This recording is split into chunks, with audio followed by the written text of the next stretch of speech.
Okay. I'm just gonna pick one for you on this episode for Oh, our good. Fringey Mini. And this one is filed under feelings uncertain. It's not can't choose between good or bad. This one's feeling uncertain. Yes, we are decisively uncertain, not unsure. You get it. So I usually just store these away based on the title alone, and those are the impressions I get. And I'm not sure actually now, reading the title, why I would file it under this, but let's see how we feel about it after. And I only go by the title because I love to react with everybody while reading the article. So I never read it, ever, as you may come to know. Yeah, I feel like the title and subtitle should give you a significant enough notice as to what this is, so we can all experience it together. That's the point of a title. Nobody should be left out. Yeah, this one's titled Brazil Drought Reveals Ancient Rock Carvings of Human Faces. Oh, that was on my list too. Was it? Okay, well, Yes. strike it off so that we don't have the same Fringey Mini twice in a row. This one's by Vanessa Buschler from the BBC.com. Huh. You can bet that was pronounced exactly right. It starts off like this. A drop in water levels of the Amazon has revealed rock carvings which had been mostly submerged since they were carved more than 1,000 years ago. A severe drought means that the human faces carved into rocks on the shore can now be easily spotted. Some had been sighted during a previous drought, but archaeologists say they have been able to locate a greater variety of the carvings this time. Okay, now I see why I filed it under here. Can't choose between good or bad. Wait, no, feeling uncertain. Yeah. Shit. My system.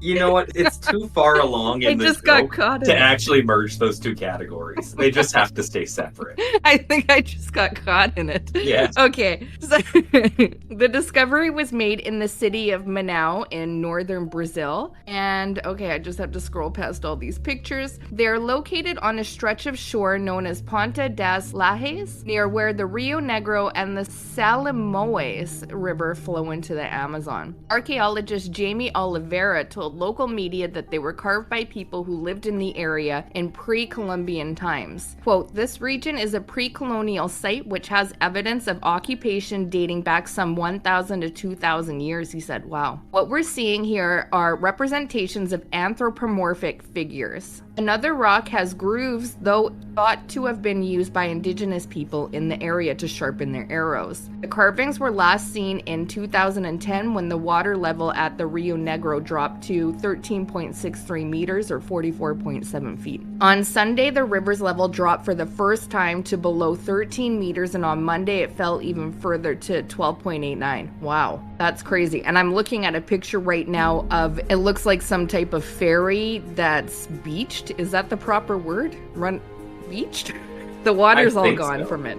Yeah. Oh, it's so low it left boats stranded on the sandbanks. I don't know if it's called beached if it just I don't dropped. think so. It didn't go up onto the beach. The beach came to the ferry. Yeah, it did. The beach came to the boat, exactly. Wait, did the beach get boated? It did, in fact, get boated. That's bad for the beach. Yeah. That's not where boats supposed to be, beach.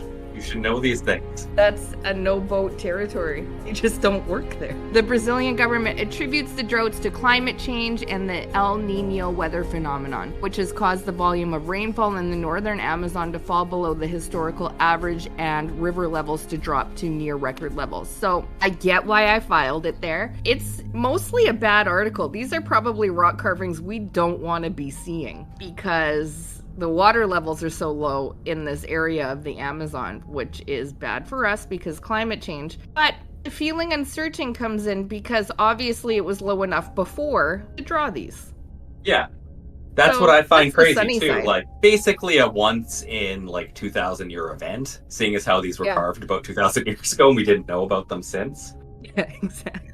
And it was so significant for them, they had to mark the special occasion. So I would not be surprised now if graffiti artists will be going out there to mark this special occasion yet again. That's probably how they got there in the first place. I do find it crazy. Like, this is a river, right? Yeah, it's the Amazon. Well, it feeds into the Amazon, as the article said. Oh, yeah, right. But in any course. event, it's crazy that these things survived at the side of a river for 1,000 years. Right, because Like, usually I they find that would so get... crazy. There are huge erosion, I would think. Yeah, there's tons of stuff like that around the world that is erosion. Yeah, that's how rivers You know work. what I They mean. erode. Exactly. So yeah, I just find that part like mind-boggling. Like, what is this river flowing through? Is it like Diamond Base? It might be, but in which case, how did those drawings get there? Aliens. Yeah, exactly. It's always aliens. Wait But- for the next season of Ancient Aliens, guys, and Yeah. we'll be raking in the money because we'll be able to sue them.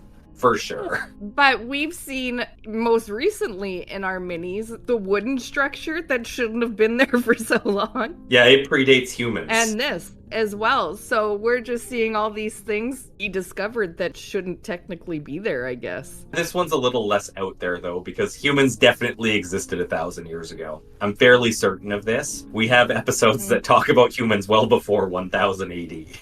I guess we could say that, sure. Anyhow, I think I filed this right. I am feeling uncertain about it. Okay. But I am feeling certain about boats not belonging on the beach. That's for sure. Yeah, and I think that is one thing that we can definitively say. Out of anything that we've talked about, boats do not belong on beaches. I don't think we've been more sure about things in our lives, having grown up in the landlocked prairies. Yeah. Where it's disturbing to see a boat. Boats should not be on land. The beach is the warning area for the boats, in fact. Yeah, exactly. But that's probably enough pondering of the uncertainties Yeah. in the world and of life. And for 48 hours, you can speculate on boats and their specific locations, particularly if you see one out of the water. In which case, I suggest that you explain to boats how they work. Yeah, exactly. Anyhow, see you guys Friday. Bye.